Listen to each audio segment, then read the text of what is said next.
Namaskar. Om Sri Gurubhyo Namaha.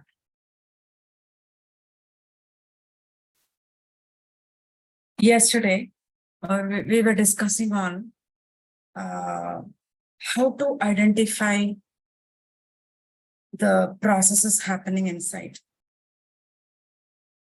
So for that, what I thought was, I'll just go back to the Ratha Kalpana slide. Ma'am, will you just allow me to share? You have the permission, ma'am. You are the co-host.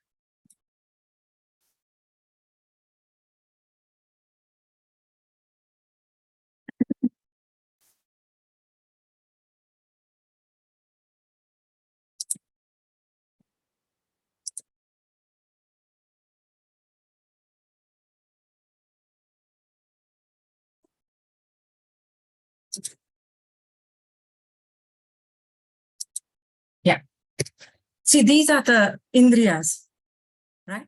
The eyes, ears, nose, the touch, and the tongue. These are the 5 indriyas. So there is a mind, there is a higher intellect, there is an Atman, or the Angushtama Tripurusha, as we have said.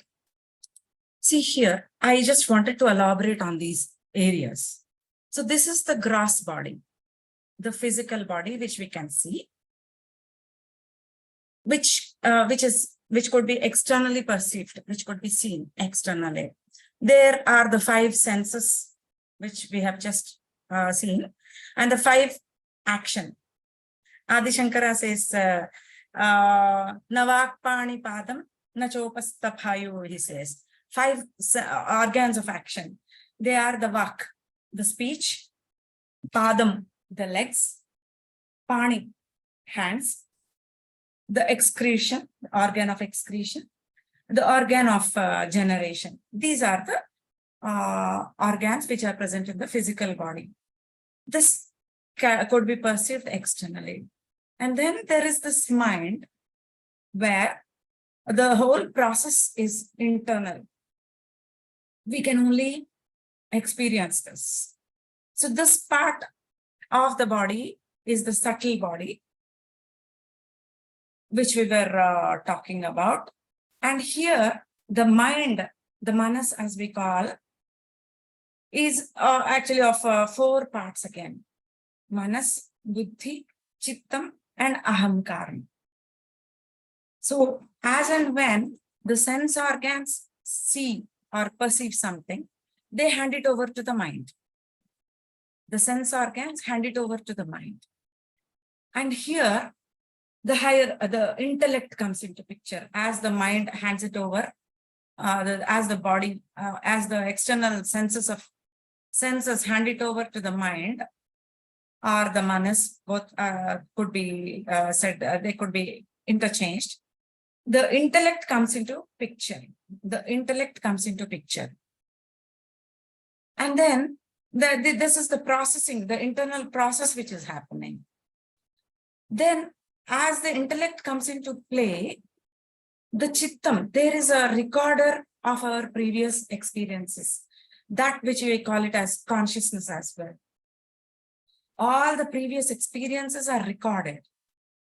Like it could be for any number of lives. All the information, all the data is there in chittam. All the previous experiences are there in chittam. And then the ego also comes into play. Ego is I, it is me. For example, the senses, the I sees a person. And immediately the intellect comes into picture, it comes into play. And then this ego says, I hate him. I is the ego. And where did this hatred come from? This could be rooted in our previous experience as well. And here we come across a word called samskaras. Samskaras. I shall explain to you this samskaras in detail. And then we have also seen that the causal body has the seed energy, which is from the karma. That means as something happens with the physical body, the subtle body comes into action. The action in the subtle body is guided by the seeds in the causal body, which is from the karma.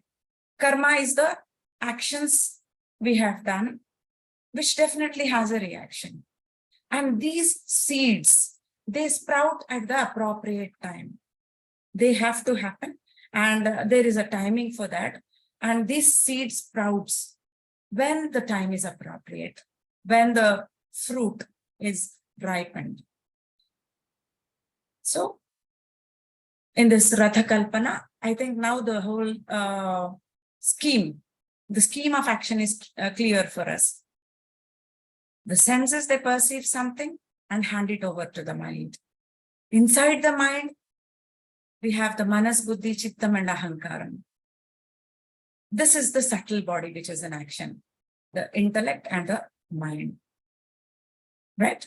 And then this consciousness or the Atman or the Angushtamatra Purusha is now looking in this direction. Behind him or inside him is the Paramatma. He has lost his contact with the Paramatma, and therefore he is working through all these filters. The Angushtamatra Purusha is overlapped, or he is bounded by all these manas, buddhi, chittam, ahankaram, and these senses. So the action would be in an outward direction, which we have called as the prayers. So samskaras. I had the same doubt as one of us has expressed yesterday. Then how to do this? What exactly is happening in all this? It so happened I had a vision which brought me absolute clarity. I was down, I was hospitalized. I was back from the hospital and extremely weak. And then somebody sent me a message which says that learn to discriminate between your true self and the ego self. It was Adi Shankaracharya's Jayanti, his birthday.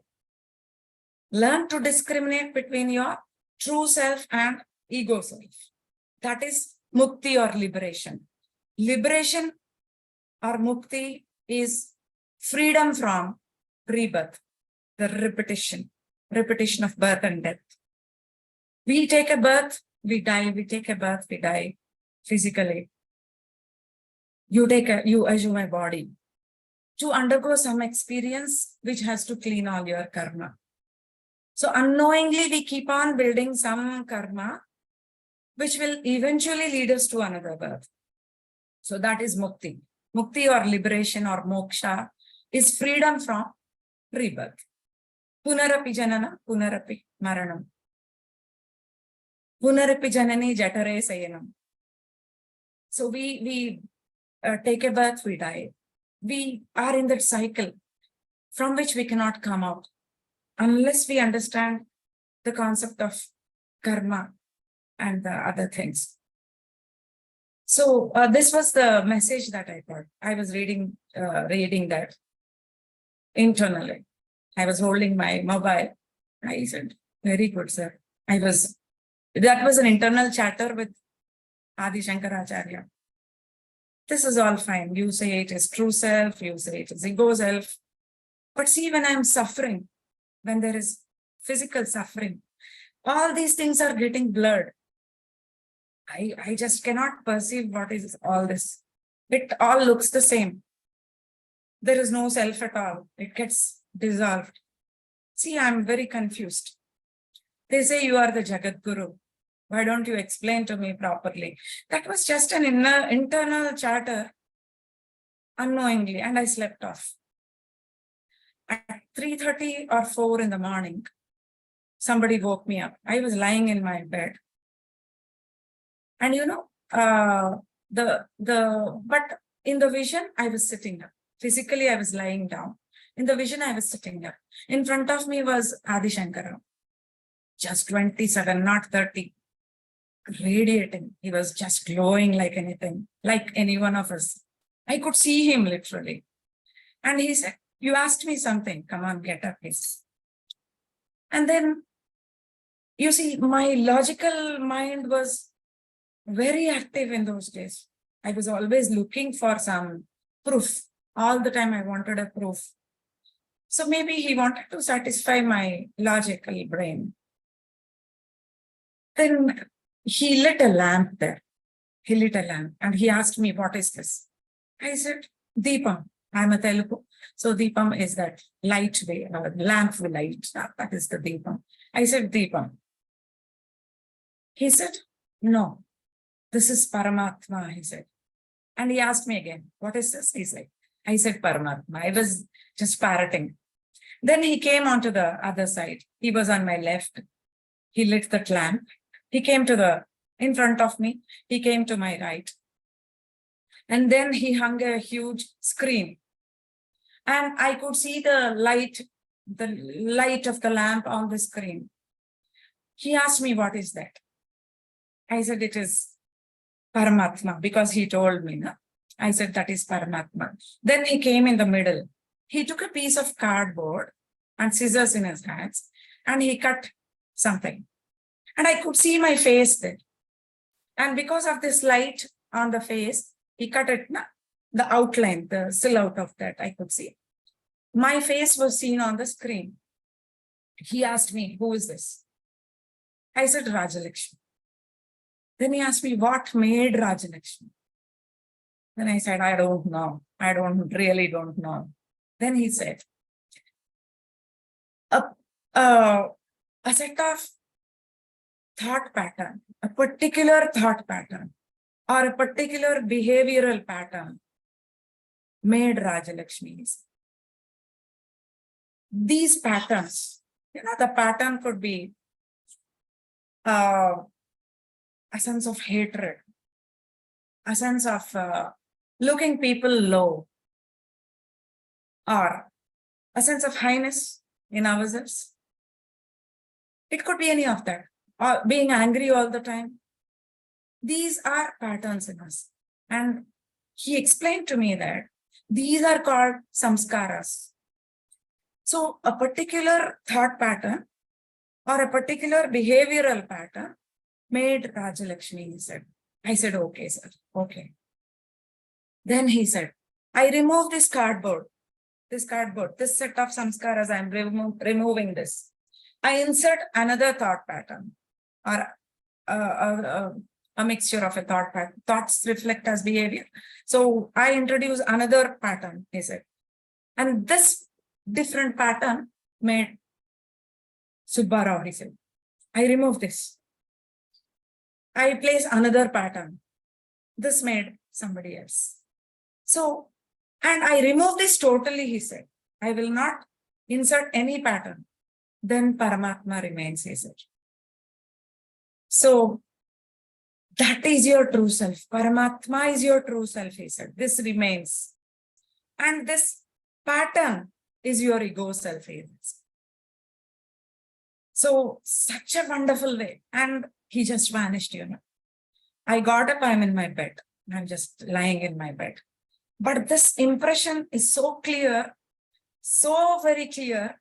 It was like a movie. So with this, I could understand that the chittam we were referring to, the consciousness, it holds many experiences of us. And these experiences could act as filters to our intellect. Our intellect would be looking through these filters, through these previous experiences. These previous experiences would have consolidated as a pattern that becomes our personality unknowingly. So I'm this. The ego is inflated there. I'm this, I'm that. I'm so loving. That is a pattern again. I just hate this world. That is a pattern. So I just don't tolerate anybody. Intolerance is a pattern. So these patterns are specific to each individuals. Each individual has a pattern. That is what Adi Shankaracharya was referring to. They are called as samskaras. So we look at the world through our samskaras.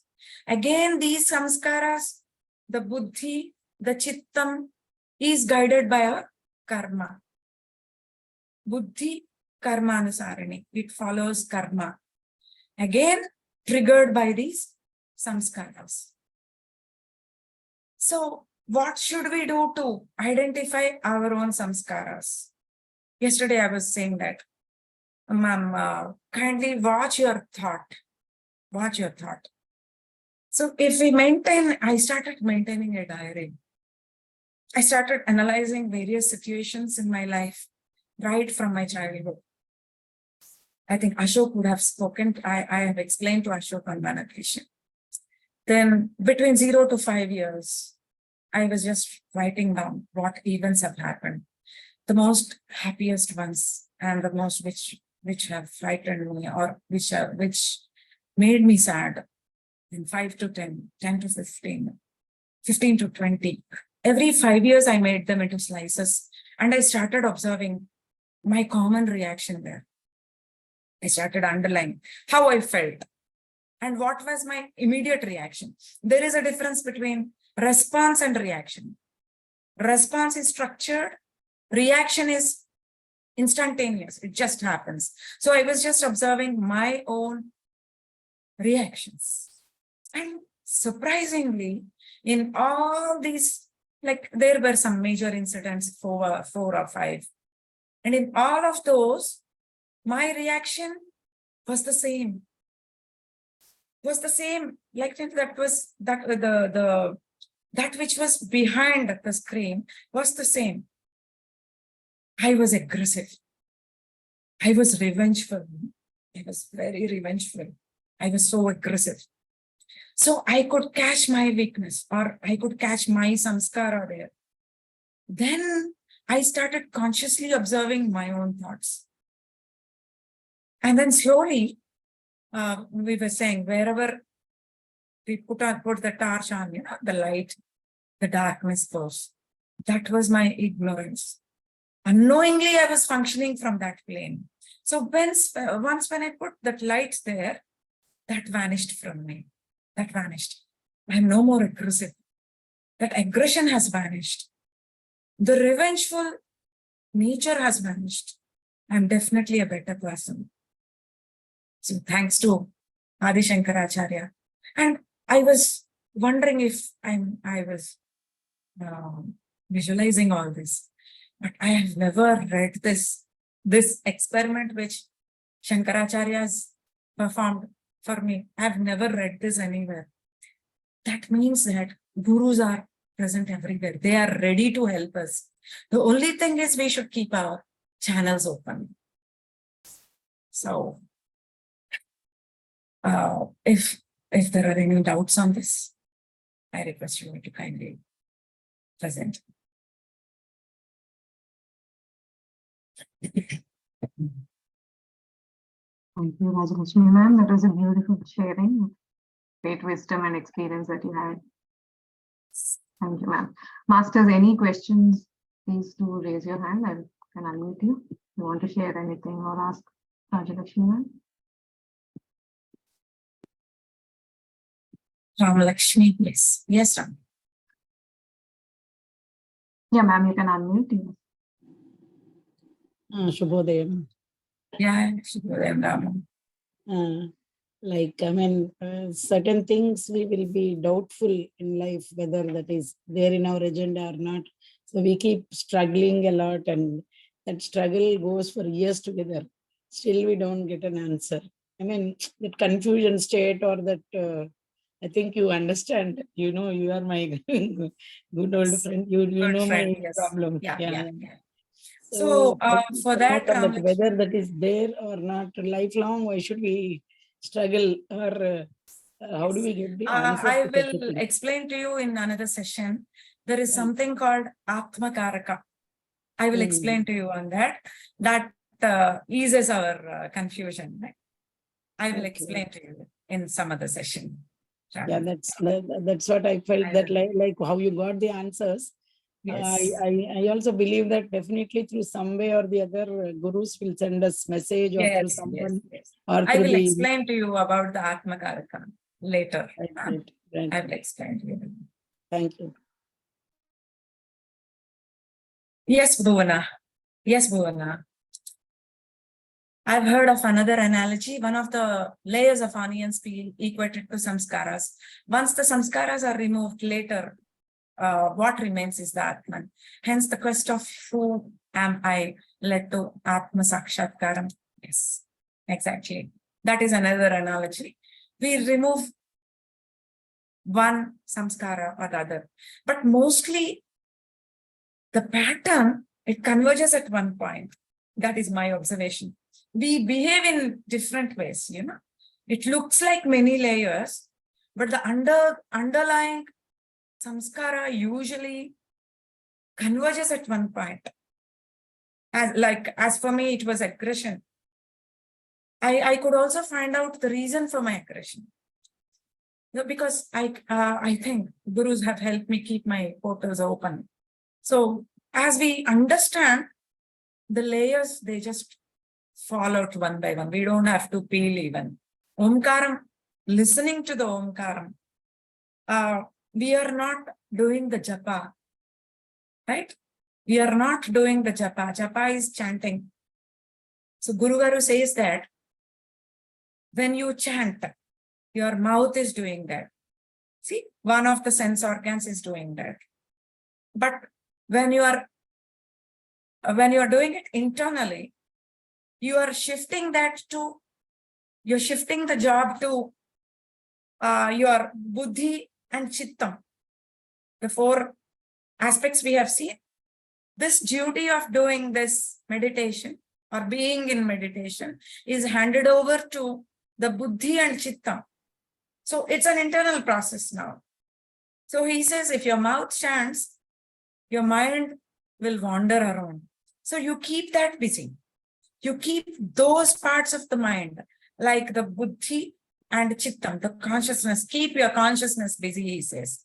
So in this meditation process, we are handing over this job of being in meditation to the consciousness, to the chittam and the intellect, so that they are busy. So this is a extremely scientific process. No, without questioning also, if we can just adopt it and get adapted to that, wonderful things happen to us. Rajalakshmi ma'am, I have a question. So Yeah. since you said that buddhi karmanusaram, and then we carry these samskaras along with us. So how does a seeker go on the path of spirituality when this karma is interfering and samskaras are coming into the play? The road has all the rocks are ups and downs. So how do we keep up with the path? Because sometimes even the guru comes up in front of you, or the right path comes up in front of you, somewhere the karma takes you or diverts you into a wrong path. So do we need to stay there, go through that process, or what is that will put us back onto that path? So that is the reason why, this process, Guru is the one who drags you. He doesn't allow the karma to interfere. You got it? Like even this you could doubt it, right? How do I believe in that?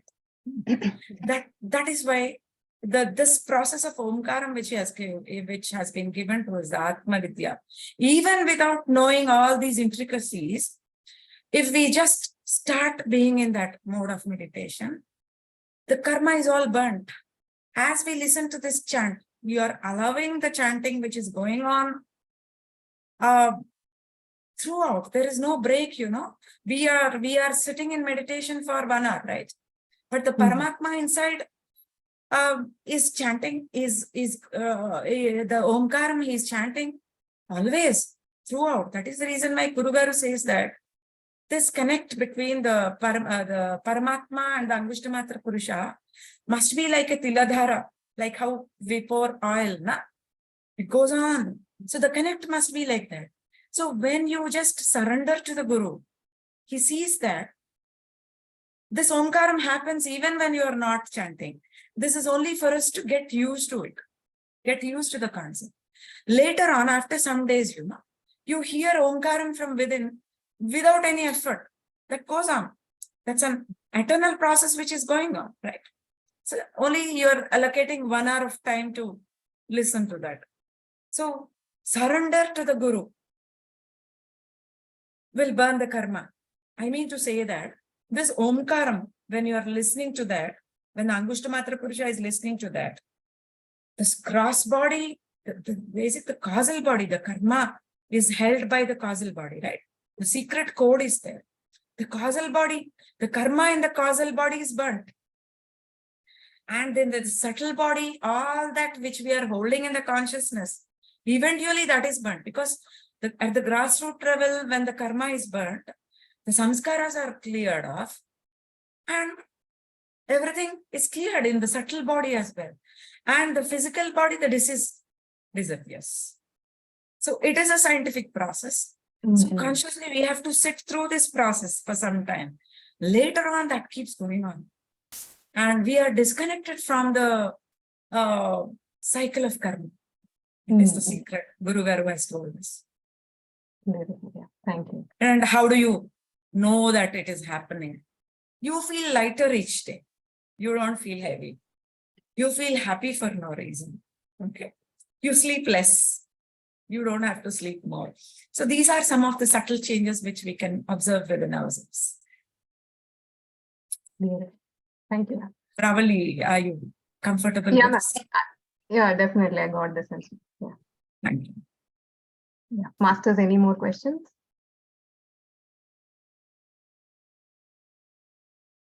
Okay, then. Yeah.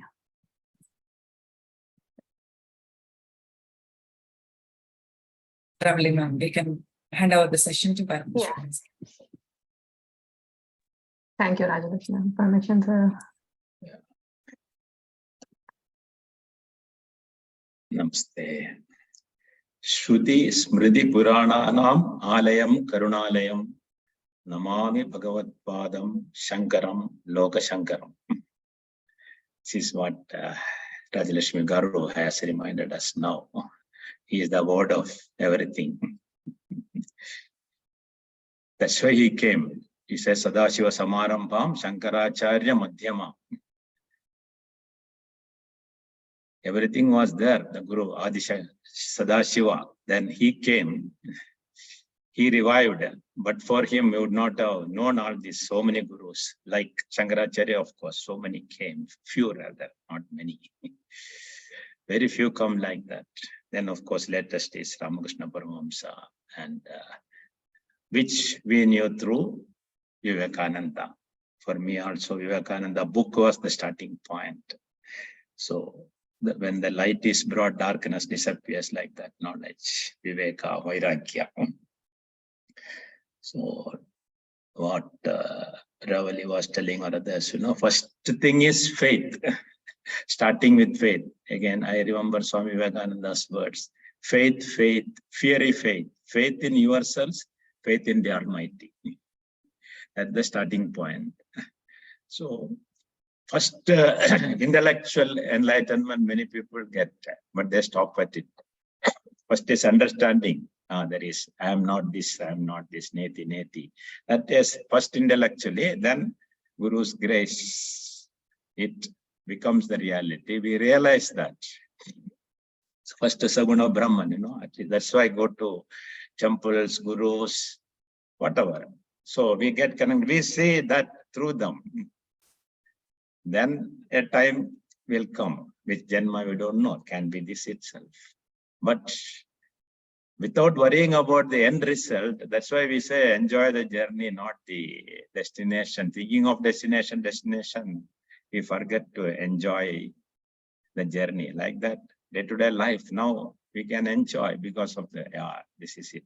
So that is why the karma comes, as she was telling, different perception, different Shadvairis we call, 6 enemies of man: Kama, Krodha, Moha, Mada, Malsarya. These are the different emotions. So one or the other, everyone has predominantly.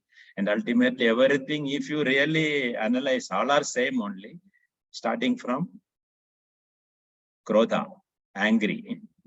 All of us, sometime or other, what happens? Reaction. That's why what is responsibility? Ability to respond to the situation.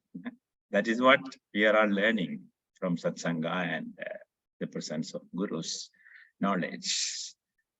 So Adhyaya again also helps. Mere reading of book alone is not sufficient. So reading such scriptures now, that is why now we are bringing here about Shankaracharya and others' wisdom through the Gurus revealed to us. And we have to open Swa-Adhyaya, your own chapter. That is real Swadhyaya. Then it happens. So suffering stops, reduces, and like, ice becoming water, water becoming vapor. Like that, it can happen. So let us thank the Creator that we are endowed with something special. Buddhirhi tesham adhiko visheshaha. Buddhir vihinaha pashubhir samanaha. All are endowed with buddhi, but we are not using it. That real intelligence, pure intelligence is there. That is behind it. Ahankara captures that. That is that 5 ratha, 5 horses, and what we have shown, the principle behind that. It's very well explained. So more than this, next is only we have to contemplate and sit in meditation. Yes, meditation is the key, the practical aspect of that. That is going to silence. So mind cannot be in silence. That is why we have to replace the thousands of fleeting thoughts with one thought. That one thought, that one word is Om. That is why that every time masters say that many of us never thought we go by, meditation can be anything. Silence means people think going somewhere and not talking, etc. But still mind is working. So some is needed to become thoughtless, as Patanjali said, chittavritti, nirodha, complete stopping.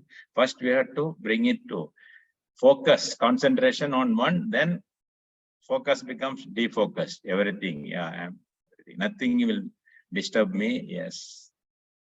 You see, like clear sky, that will happen. So let us go for pranayama, taking deep breaths first. If you are not done, always, whenever we are doing something important, first thing when you do deep breathing, we come to the present moment. Multiple thoughts to single thought. Yes, meditation is the only thought, then gradually narrowing down. And when we chant fast, the other thoughts cannot come. Certain speed, that's why now a certain speed is here. 2 seconds are taken for one Omkara in this present. That's what I observed. So, beginning. But when you are not listening to that, when you are practicing alone without audio, earlier audios are not there. So directly you listen, then you practice. That is what is called the tapas and experiment, laboratory of our own internal mind. That is how the rishis have taught. So then, other time also you can experiment. First chant like that, then reduce, increase the gap between one Omkara and another Omkara, like this. So then there will not be any thought. There can be a silent there in the gap. So that should increase. That is ultimately then without any chanting. Mentally chant, even mental chanting should stop, but still you are listening. So no other thought will come except this. So that is as you go, abhyasa, abhyasa, abhyasa, nothing else. As Krishna told Arjuna, abhyasa anada kaundeya, right? So let us hope for the best. First, trust in ourselves. Trust in the power that be, whatever you call. Now we have already cleansed, let go all unwanted things, phobias, manias, negative thoughts, all just by breathing out. Bhavam, yad bhavam, tad bhavati. So bhava is also important, not just by thinking with emotion. Yes, it's happening. Trust that process also. Then let us open up the channels by Sugha Pranayama and let all the Granthi nadis open up and Granthis unknot. Okay, let's go for Nadi Shuddhi Pranayama. Closing the right nostril, exhaling through the left nostril to channelize Ida Nadi.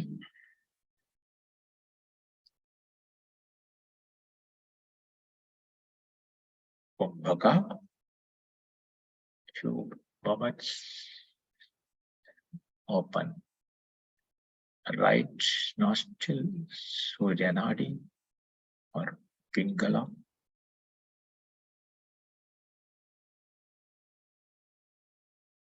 Inhaling there, Puraka. Again, Kumbhaka, holding. Opening the left Ida Nadi. Continue at least 5 cycles.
completed.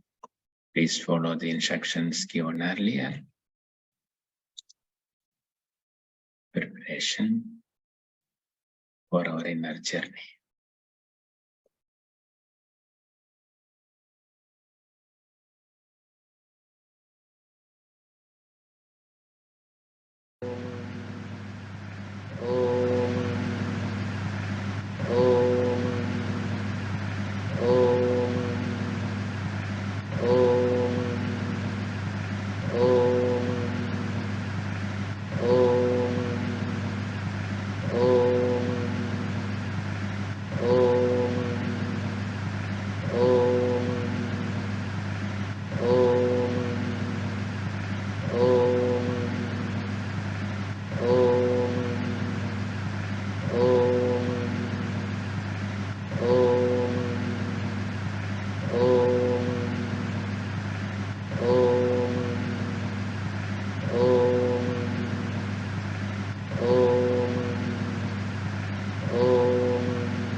Om.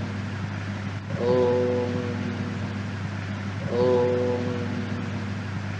Om. Om. Om. Om. Om.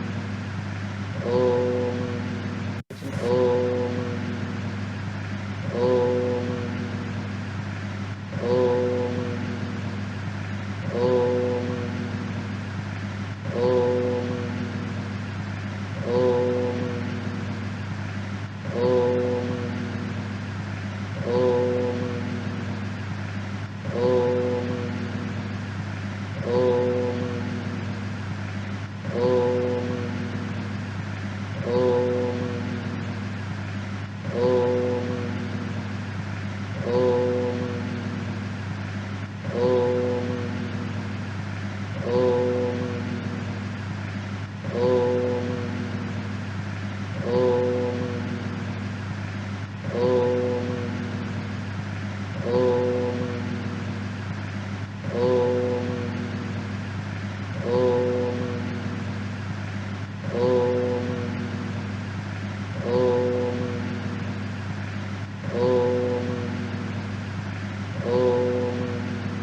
Om